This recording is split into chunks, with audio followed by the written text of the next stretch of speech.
Magandang umaga. Ang topic po natin ngayon ay mga pangyayari sa bansa na nagbigay wakas sa batas militar.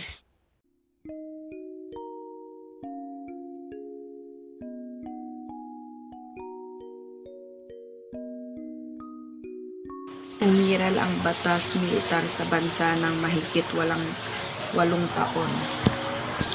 Si Marcos ay namuno bilang isang diktador kung saan ang ganap na kapangyarihan pamunuan ang bansa ay nasa kanyang mga kamay. Sa tulong ng militar sa kanyang pagiging diktador ay lumaganap ang paglabag sa karapatang pantao at iba pang pang-aabuso ng militar.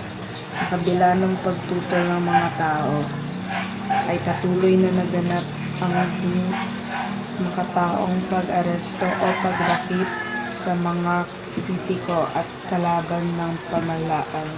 Hindi na rin mapagtakpan ng media na hawak ng mga Marcos at ng kanyang mga kroni ang lumalalang kahirapan at kagutumang naranasan ng maraming Pilipino. Patuloy na tumaas ang bahagdan ng bilang ng mga unlad ng bansa sa mga pahayagan, radyo at telebisyon, sapagkat patuloy na tumaas ang bilang ng mga Pilipinong walang trabaho. Ito ang nagtulak sa mga Pilipino na magsimulang magtungo sa ibang bansa upang magtrabaho dahil sa palagay nila ay wala silang pag-asang matatanaw sa bansang kanilang tinitirahan.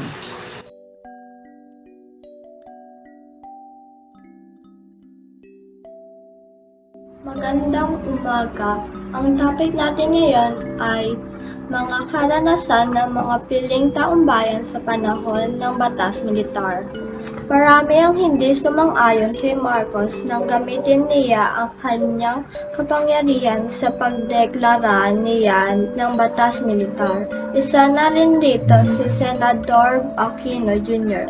Hindi niya tinanggap ang batas militar sapagkat naniniwala siya ito ay ginawa ni Marcos upang mapahaba o mapatagal pa ang kanyang panunungkulan bilang pinakamataas na pinuno ng bansa. Nais lang daw niyang mapanatili pa rin sa tungkulin pagkalipas ng 1973.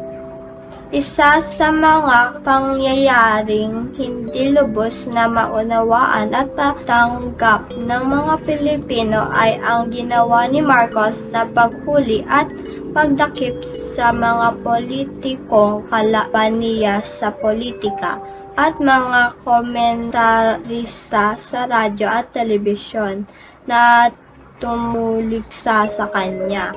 Ilan sa kanila ay sina Senador Benigno Aquino Jr., Jose Docno, ang mga mambabatas na sina Roque Ablan, Rafael Aquino, David Puston at mga delegado ng CONCO na sina Nopelion Rama, Teofisto Guingona Jr., Alejandro Richau, Ramon Mitra at Jose Concepcion, gayon na din sina Joaquin Chino Roses, ang ilan sa mga taong nahuli at nakulong sa ilalim ng batas militar. Patnugot na The Manila Times, Teodoro M. Locsin Jr. Ang patugot ng Philippine Free Press at mga mamamahayag sa dyaryo na sina Maximo Sullivan at Amando Doronila. Gayon din, hindi naging normal ang naging buhay ng mga Pilipino sapagkat ipinasara ni Marcos ang lahat ng pahayagan, radyo at telebisyon. Pinangangasiwa din ng pamahalaan ang mga pagpapatakbo ng mga kakailanganin ng publiko katulad ng Philippine Long Distance Telephones, CO, Meralco or Manila Electric Company, at mga sasakyang panghimpapawid.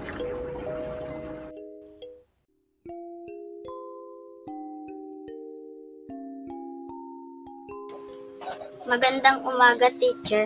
Magandang umaga, mga kaklase.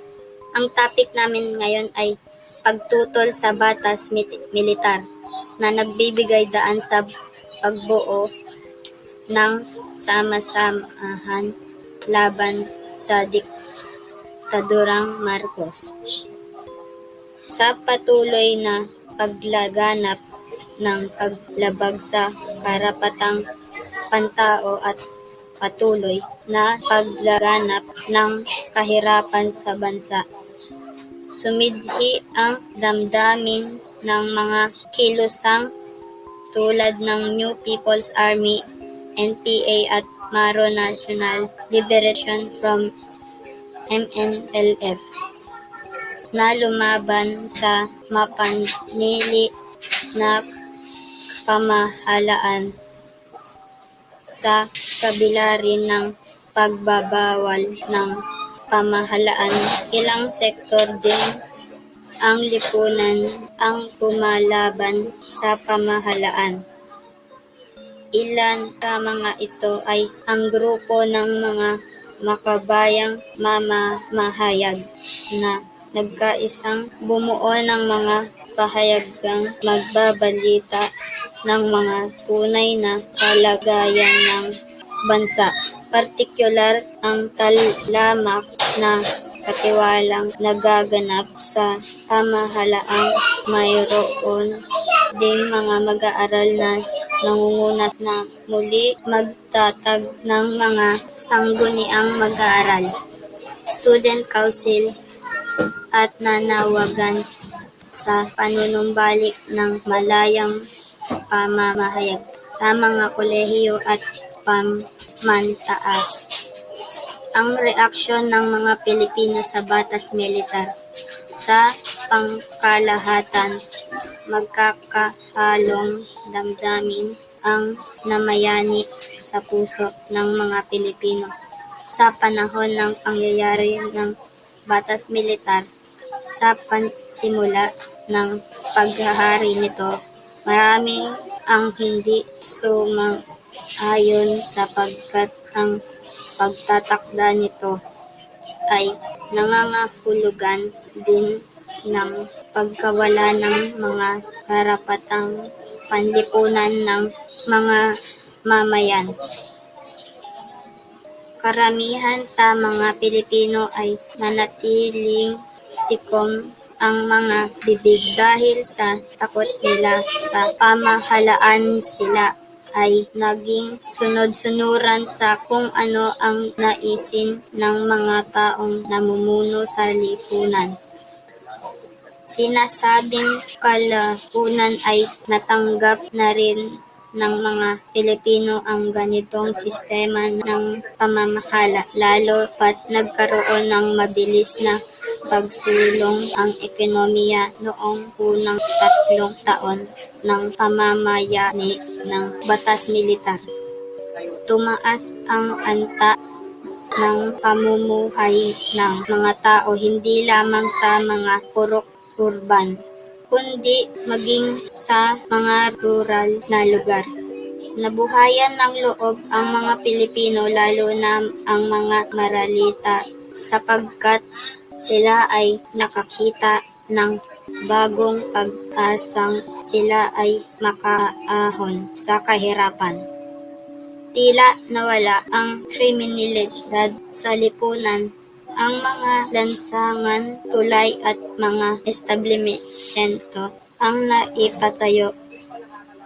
Maraming nagsasabing ang bansa ay nakaranas ng isang milagrong pagsulong ng ekonomiya, ng pamamalakad na ipinatupad ni Marcos sa bansa. Ang susunod po natin na topic ay mga ibinunga ng batas militar. Marahil kung ang pagbabasehan lamang natin ay ang mga ipinalabas na proklamasyon, dekreto, alintuntunin, mga proyekto at palatuntunan ni Pangulong Marcos noong panahon ng batas militar.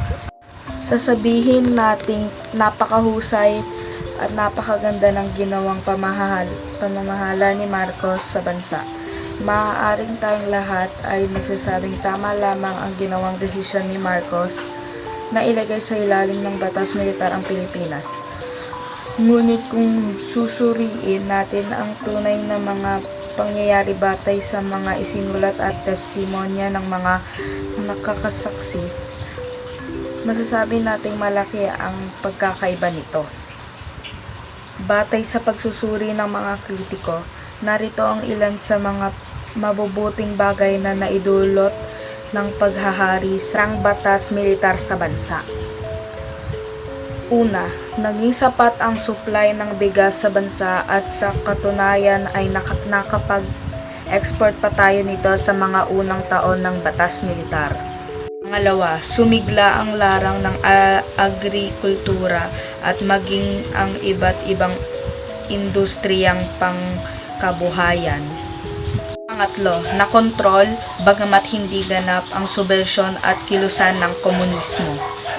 Apat, lumaganap sa buong bansa ang infrastructure project gaya ng mga superhighways, mga tulay at feeder roads sa mga bukirin. 5. Lumawak ang pakikipagkaibigan ng Pilipinas sa ibang mga bansa, anuman ang uri ng pamahalaan ito, komunista man o demokratiko.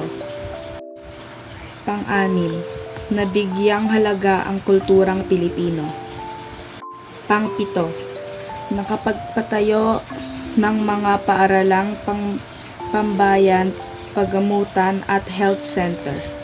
Ito, nabigyan ng mga pabahay ang mga maralitang tagalungsod. Unting naging mulat ang mga Pilipino sa katotohanan ng buktot na pamamahala ng pamilyang Marcos kasama ang kanyang mga kroni. Kaya nanalo man siya sa halaang noong Hunyo 16, 1986 ay nagdesisyon si Pangulong Marcos na ipahayag ang proklamasyong bilang 2045 noong Enero 17, 1981, kung saan ang batas militar na pinataw noong Setyembre 21, 1972 ay winakasan sa buong Pilipinas.